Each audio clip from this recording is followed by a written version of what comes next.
బుద్ధి ఉందా? ప్రతిపక్ష హోదా ఎవరు ఇస్తారా? ప్రజలు ఇస్తారు. నాకు ముఖ్యమంత్రి ఇస్తే నేను అసెంబ్లీకి వస్తానంటే నేను ముఖ్యమంత్రి ఎవరిస్తారు? ప్రజాస్వామ్యంలో ప్రజలు ఓట్లేస్తారు. ఏ పార్టీని ఎక్కడ కూర్చొని పెట్టాలో వాళ్ళు డిసైడ్ చేస్తారు.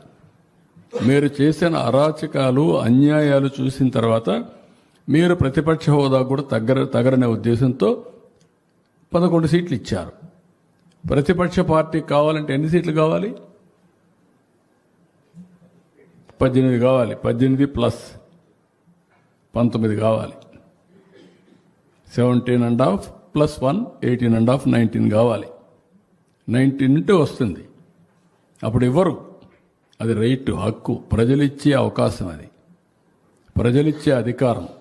రాజకీయ ప్రభుత్వం ఇచ్చేది కాదు. ఇవన్నీ ఇంతకుముందు 94లో కాంగ్రెస్ పార్టీ ప్రతిపక్ష హోదా ఇవ్వలేదే.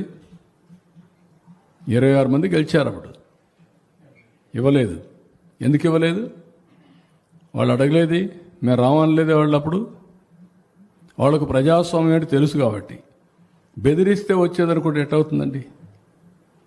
ఎక్కడ బెదిరిస్తావు? ఎందుకు ఇస్తారు? ఆ రోజులు అయిపోయినాయి. బ్లాక్మెయిల్ చేసే రోజులు కూడా అయిపోయినాయి. ఇంకా మళ్ళా గొలగరాయి డ్రామా, కోడికత్తి డ్రామా, గొడ్డల వేటు డ్రామా.